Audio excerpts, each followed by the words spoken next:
Hello students, as we move on with the model number 1, so here we with the last topic that is strengthening mechanism. Means, see whenever we are going to have any material, so there are properties which are already existing in the material. So in order to alter the properties according to the need of application, so we need to tailor it.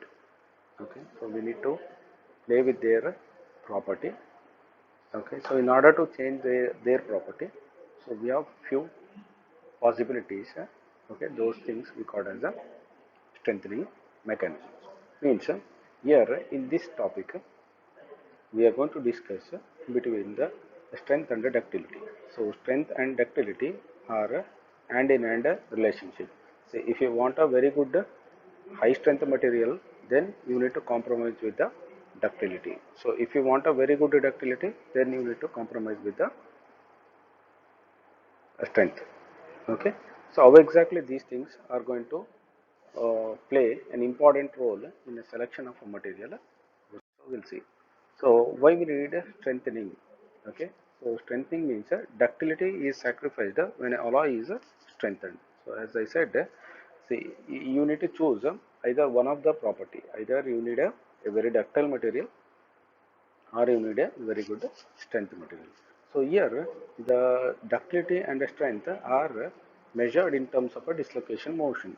Okay, so this dislocation motion is nothing but a mechanical behavior. Means, so as we have discussed in a previous lectures, okay, so the dislocation motion within a polycrystalline material will play an important role in controlling these plastic deformation and this mechanical behavior of a material under different loads.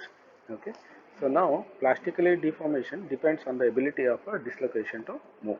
So if there is a dislocation inside a polycrystalline material, so if it can move very easily, means the plastic deformation will be more. That means the ductility is more. So if it gets struck by any of the grind boundary, okay, or any of other obstacles, then the strength of the material will be more. Okay, so restricting or hindering dislocation motion renders a material harder and stronger. That's what I said. So if a dislocation can move easily, means so that is more plastic deformation, then it's a ductile. So if it hinders the motion of a dislocation, then the material is a harder and stronger. So how exactly we can exhibit those things, we'll see. Okay, so next a single phase metals.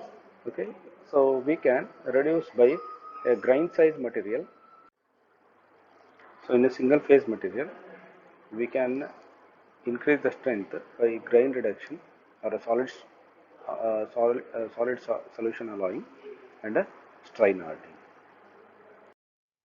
So there are many ways by which we can increase the strength of a material.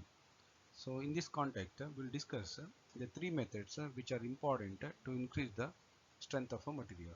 The first one, we say it's a grain size reduction. So grain size reduction means the grain size will be reduced to the smaller one. So smaller the grains means the number of grains will increase.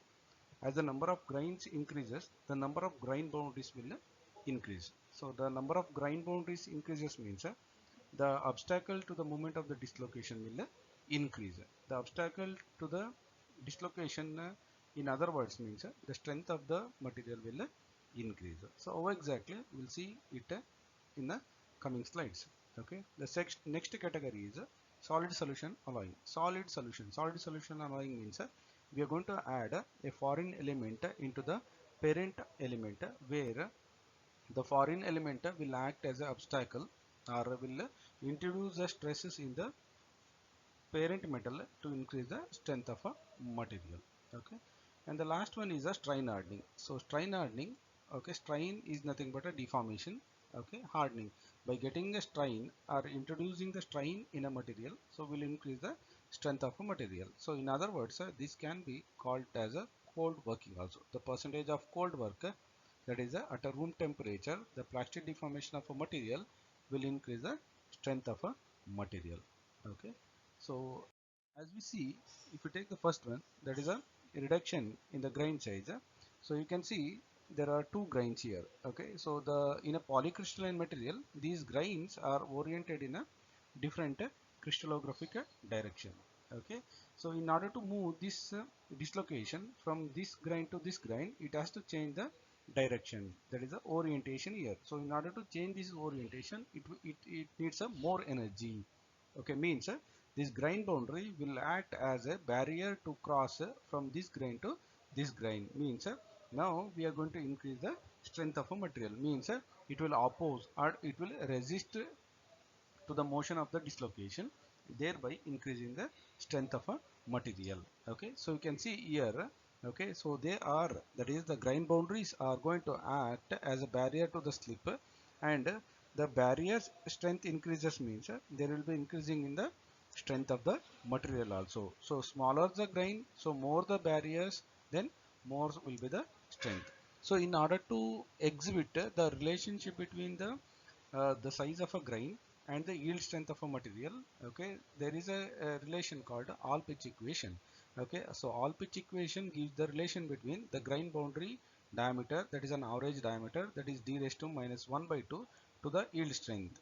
Okay, the sigma naught is a constant and ky is also a constant which depends on the material. Okay, so once we see that one, you can see the relation between the yield strength and the size of the grain. Okay, so here the only one thing to be remembered is that the grain size decreases from right to the left.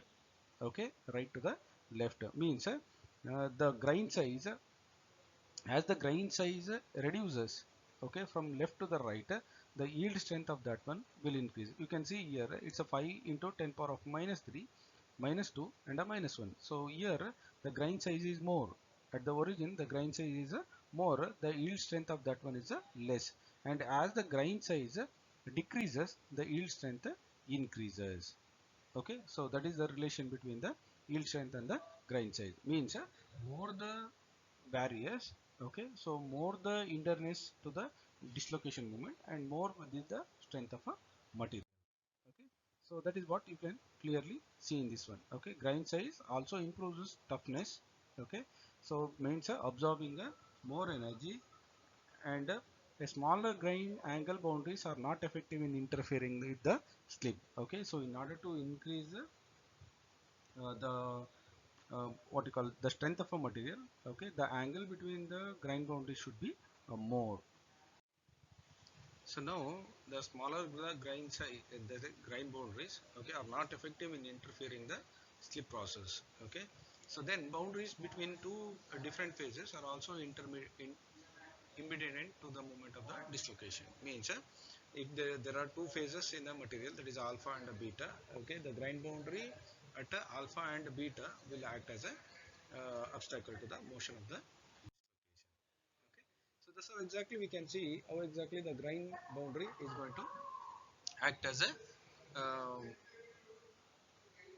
barrier to the dislocation, thereby increasing the strength of the material. The next category in this one is a solid solution. So as I said, solid solution is the thing, but adding if one more metal or one more particle into the other. Okay, so now here the size of the foreign atom, okay, which we are going to add into the parent atom or a host atom, is going to matter, or it is going to control the motion of a dislocation in the parent atom. So means impurity atoms distort the lattice and generate a strength. So stress can be produced as a barrier to the dislocation motion. So you can see the smaller the substitutional atom, so here it is going to, so it will attract the atoms which are surrounding this one. Okay, by thereby introducing a tensile stress in the surrounding atom. So if the substitutional atom is larger than the host atom, then it will create a compressive stress, thereby increasing the compressive stress around the metal. Means these whatever the stresses which are induced in the uh, parent metal will act as an obstacle to the motion of the dislocation. So this is how exactly we can see. Okay, so this is what we have seen in a edge dislocation, where the atoms which are above the dislocation line will have a compression strength stresses, and below the dislocation line will be having a tensile stresses. Okay, these stresses are going to act as an obstacle to the movement of the dislocation.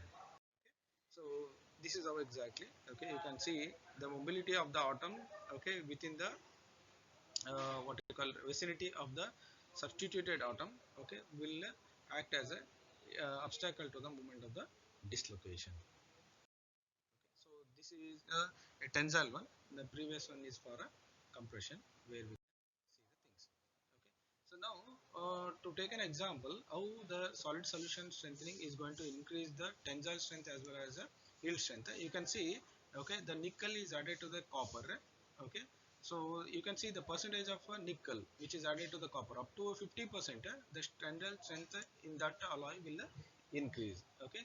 The same thing will happen with the yield strength also. Means the strength of that one will increase, but in other words, the ductility of that one will decrease. Okay, the material will get harder and more strength, that is resistant to the plastic deformation, but when in other words the ductility of that one will decrease. You can see like this. Okay, there is a decrease in the ductility of the material. Okay, so the third category in that one, okay, is a precipitation and hardening. Okay, or in other words we call it as a precipitation strengthening. Precipitation strengthening means so we are going to add a high melting point, the alloys which are having a high melting point into the parent atom.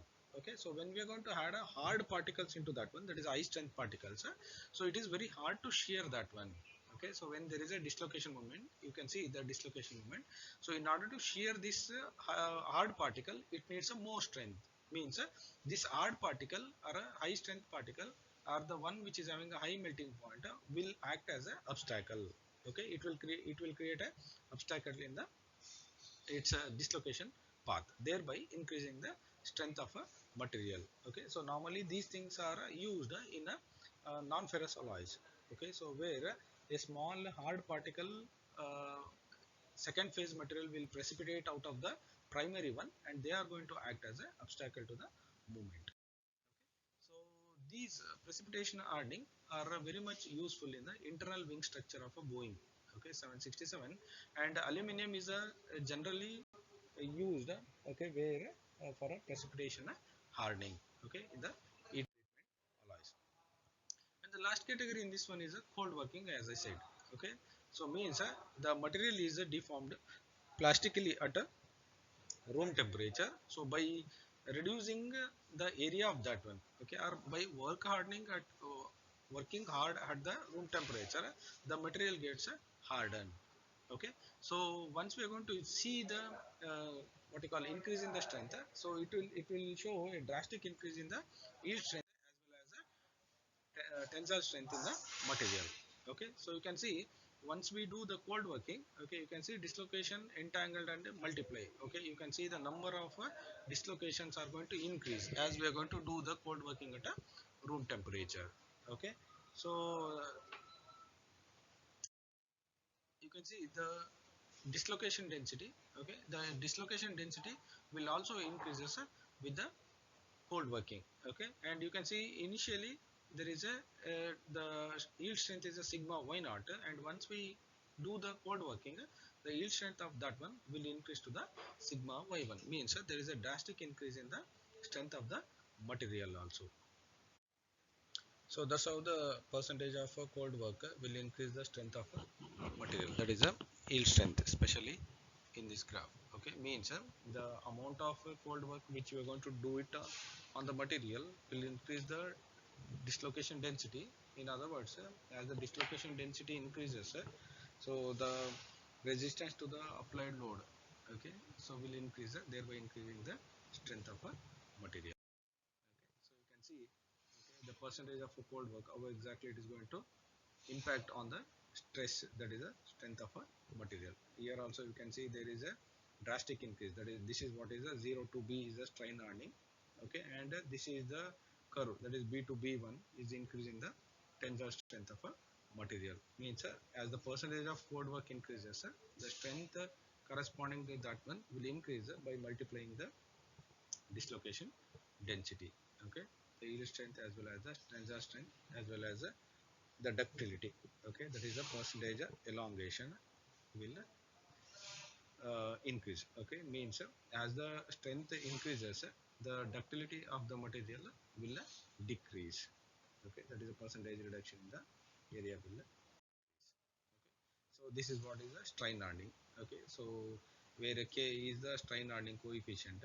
Okay, so if you are going to drop a curve between a true stress and a true strain, okay, the slope of that one, okay, n is equal to A by B, will give the strain hardening coefficient, that is a K in the material. So you can see the plastic portion of the true stress strain curve plotted log scale gives the value as a slope and K value as a value of a true stress and a true strain of the this curve.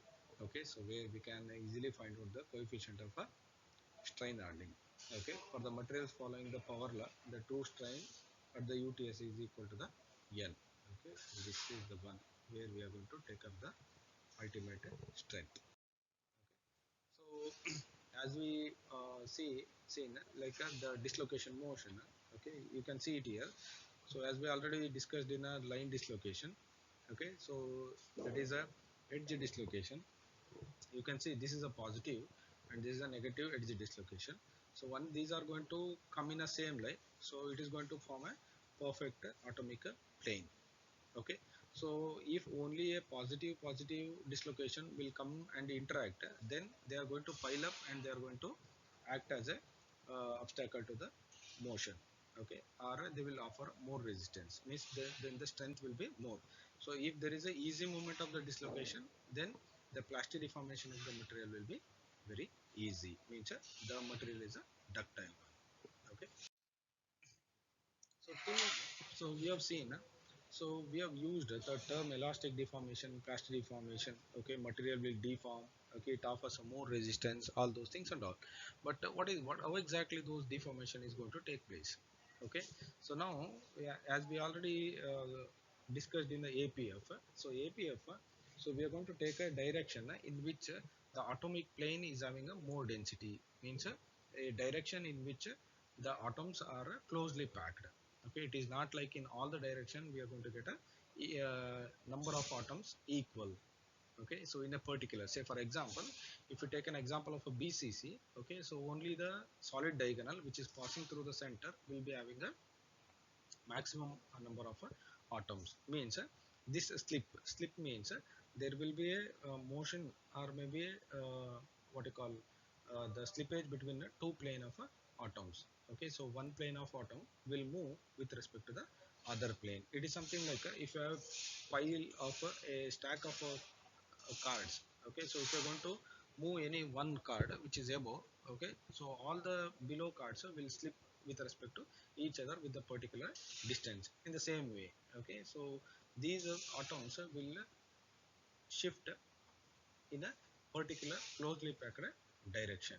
Okay, so here if you take a FCC, okay, 110 is this one. Okay, so here 1 1 and here it's a 0. 110 plane is going to be a closely packed system, means whichever the direction if you're going to take along the face of a FCC, okay, those planes are a direction, or a slip direction in which the deformation will be at a faster rate. Okay, so one more method in which the plastic deformation of a material is going to take place is a twinning. Okay, twinning is morely pronounced in a HCP and a BCC. So as we have seen, the slip is morely pronounced in a FCC. Okay, where it is a more closely packed system. So twinning is something like you are going to left out with the two parts of the material. Okay, or two part of a crystal structure which are twin about a boundary. So that is what is a twinned boundary. Okay, or a twinned region. So surrounding this one, either to the left and the right, so it is going to have a region which are mirror image of those things. Okay, so here the directions in which it is going to take place are limited in number. Okay, those things are not a common as we have seen it in the slip. Okay, so you can see the slip are going to move with respect to one above the other. Okay, but a twin it's a region. So here we say an plane of atom, but here we say a part of the crystal structure will move, okay, with respect to the other. And when you see the this one, the slip and the twinning, so we can differentiate with the these many parameters. Okay, so this slip will move over a interatomic distance, but the twin will move over a fraction of distance. Okay, so these slip are going to seen as a thin lines, but these twinned regions are going to seen as a bands. Okay, and here the interatomic distance they are going to move, but here they are going to move with the lesser fraction of atoms. And in a slip it requires a low shear stress, but in a twinning it requires a more shear stress. And in a slip there will be more number of slip planes, but in a twin it is limited. Okay, and this slip is pronounced in a high temperature under gradual loading, but in a twinning it is pronounced at a low temperature under impact loading. Okay, a sudden loading. Okay, that is the nature. Okay, normally we can say this slip is more pronounced in a ductile materials. Okay, and the twinning is more pronounced in a brittle material. Okay, so these are the difference. Okay, this is a very important question which you can expect in the exam. Okay, so differentiate between a slip and a twinning. Okay, so you can say like so slip planes are normally are more in a number. Okay, in a FCC, because in a FCC you can say there are 6 faces which are having the 6 atoms. Okay, at a center. And in a BCC it's only two solid diagrams which are going to pass through the center of a atom. Okay, like that you can compare. Okay, means the chances of plastic deformation is more in a FCC than the BCC. So only normally the almost all the ductile materials are made up of a FCC. Okay, and all the brittle material are made up of a BCC or a HCP material. Okay, as we move on, how exactly this plastic deformation in the slip is going to take place is so we have seen when you apply the shear stress. Okay, so you can see, okay, the moment the edge dislocation will move from one point to the other point, or in other words the motion of that one is explained in terms of a caterpillar movement. Okay, and the slips when we are going to have it in the under the tensile strength, so you can see like a number of coins which are placed one above the other, and they are given a shear force into that one. Okay, they will move with respect to each other. Okay, the pile of coins which are placed one above the other. Okay, so like that we can move. And slip motion in a polycrystalline material will be a little bit pronounced. Okay, so this one is morely exaggerated in at a high temperature. Okay, as the temperature increases, the motion of the atoms will increase, by thereby increasing the occurrence of the slipper in a more way. Okay, that's how exactly we can see. Okay, so these are the strengthening mechanisms which are very important in increasing the strength by reducing the ductility of a material even with the application of the material. Okay, so thank you.